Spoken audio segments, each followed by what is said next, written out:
Alô, pessoal do Bem Contado, olha aqui, olha aqui, olha aqui, olha aqui, que dois livros fantásticos que nós vamos falar hoje. Então fica aí, roda a vinheta.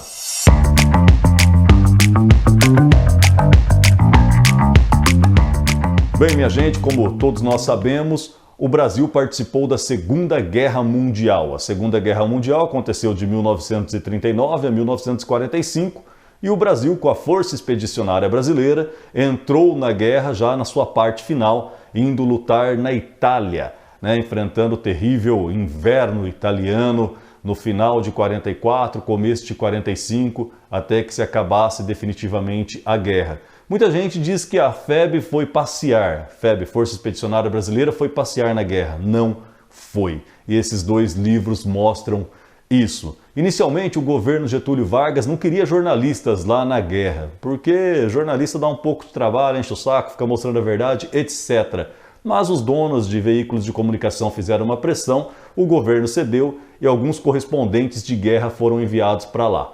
E esses dois caras aqui, ó, Joel Silveira, um dos maiores repórteres que o Brasil e o mundo já teve, e esse outro cara, Rubem Braga, o nosso maior cronista de todos os tempos, que também foi um brilhante jornalista. Esses caras acompanharam a guerra de perto, in loco, junto da Força Expedicionária Brasileira e deixaram esses dois livros absurdamente brilhantes. Vamos falar primeiro aqui do O Inverno da Guerra, do Joel Silveira. Olha o que o Manuel Bandeira, nosso grande poeta, escreveu sobre o Joel aqui, né? O texto do Joel é maciamente perfurante, como uma punhalada que só dói quando esfria. Um texto do Joel é um texto de mostrar a verdade, de conseguir narrar os fatos com absoluta clareza. Como diz aqui na contracapa desse livro, O Inverno da Guerra é uma seleção rigorosa dos melhores textos escritos pelo correspondente brasileiro Joel Silveira em 9 meses de cobertura da Segunda Guerra Mundial.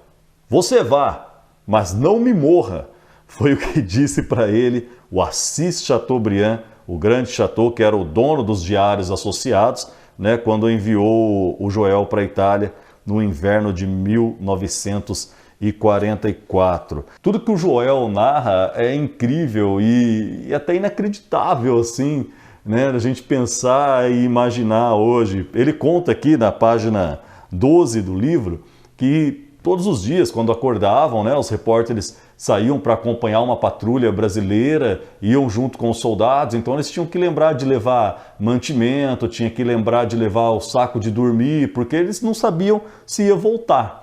O que iria acontecer, se ia encontrar uma patrulha alemã pelo caminho, se de repente os alemães abririam um bombardeio, se nevaria demais, Era um inverno rigoroso naquele tempo, no fim de 44, começo de 45 na Itália. Então eles tinham que levar uma série de coisas já pensando em não conseguir voltar para o acampamento ou para onde, ou para a base brasileira do momento ali. E olha aqui o que o Joel diz, gente, principalmente quem é jornalista no dia de hoje. Também era essencial não esquecer de levar a máquina de escrever. Nunca se sabia onde e quando iríamos poder teclar nossos despachos. E as rações alimentares, umas caixas em formas de tijolo que guardavam, além de pequenos envelopes de sopa em pó, barras de chocolate e simétricos cubos onde os norte-americanos haviam prensado todas as vitaminas e calorias até então descobertas. Então o repórter ia para o fronte, cobrir a guerra e tinha que levar... Aqui, ó, tem uma aqui, coincidentemente. Tinha que levar uma máquina de escrever portátil junto para poder escrever o despacho do dia ali, que era o que ele mandaria para o jornal. Hoje a gente leva os celulares, o laptop, o tablet, Um celular é muito menor que uma máquina de escrever e muito mais rápido também, porque você já envia automaticamente pela internet se houver sinal, mas com satélite e tudo mais, Numa guerra sempre tem. Então veja que naquele tempo os repórteres já tinham que ser portáteis os seus equipamentos para poder fazer o seu trabalho. Isso nós estamos falando de 1945. O livro do Rubem Braga, Crônicas da Guerra na Itália, é absolutamente tão fantástico quanto o do Joel, do ponto de vista de narrativa. O Joel era mais repórter, o Rubem Braga mais escritor. Ambos fizeram um trabalho fantástico. O Joel, por exemplo, ele tinha toda uma estrutura dos Diários Associados, que era o grande jornal da época para poder trabalhar. Ele conseguia mandar todos os dias o que ele produzia lá. O Rubem Braga já não conseguia, etc. Mas as narrativas dos dois são fantásticas. O texto de escritor do Rubem Braga, ele absolutamente me atrai muito, né? Porque eu gosto de crônicas também, mas atrai todo mundo que gosta de boa literatura e bom jornalismo, né? Olha o que ele diz aqui na contracapa do livro, vejam bem, ou ouçam bem. Sim, a neve é monótona. Escrever sobre a neve é monótono. E o leitor pode até pegar uma pneumonia, mas não tem alternativa. Que o leitor se lembre de que o soldado também não gosta de neve, e nem por isso ela deixa de cair quando bem entende.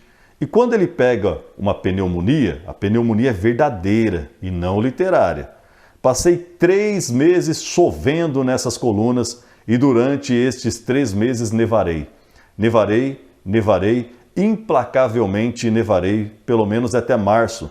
E só então, pobres leitores, mandarei sobre vossas cabeças as chuvas alegres da primavera. Ah, como elas parecem longe, né? Isso o Rubem Braga falando do tanto que era difícil subir e descer aquelas montanhas da Itália, muitas vezes minadas, ok? Com muitas minas que os alemães iam deixando pelo caminho, porque o exército brasileiro ia empurrando, o brasileiro e o americano, iam empurrando os alemães cada vez mais para o norte, e eles iam deixando muitas minas, né, muitas coisas traiçoeiras, e a neve, que insistia em cair o tempo todo naquele frio inclemente.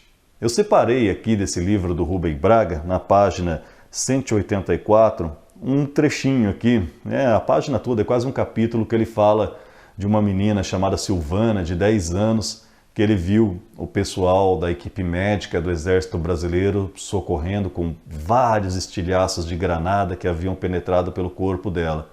A guerra é terrível, né? Como estamos vendo agora, com essa questão triste aí da Rússia e da Ucrânia, onde muitos inocentes sofrem, né? Muitos, crianças, idosos, jovens, mulheres.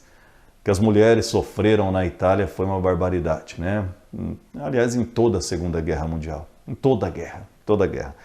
Mas ele conta toda a história da Silvana, né, e tal, e ele faz uma reflexão. Sim, tenho visto alguma coisa, e também há coisas que homens que viram me contam. A ruindade fria dos que exploram e oprimem, e proíbem pensar, e proíbem comer, e até o sentimento mais puro torce e estragam.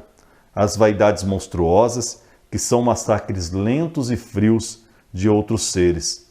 Sim, por mais distraído que seja um repórter, ele sempre, em alguma parte em que anda, vê alguma coisa.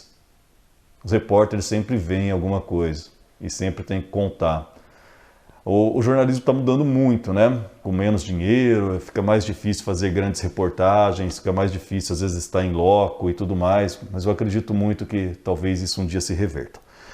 Mas vamos lá, gente. Então, para você que quer saber em detalhes, para você que quer mergulhar na Força Expedicionária Brasileira na Itália, entrar, tá lá dentro, acompanhar os soldados, ir para o meio da neve, combater com alemães, ver os alemães se renderem, ver a triste realidade também de muitos e muitos e muitos soldados brasileiros serem abatidos, esses 2 livros aqui.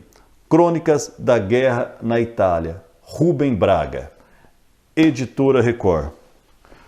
O Inverno da Guerra, Joel Silveira, Editora Objetiva.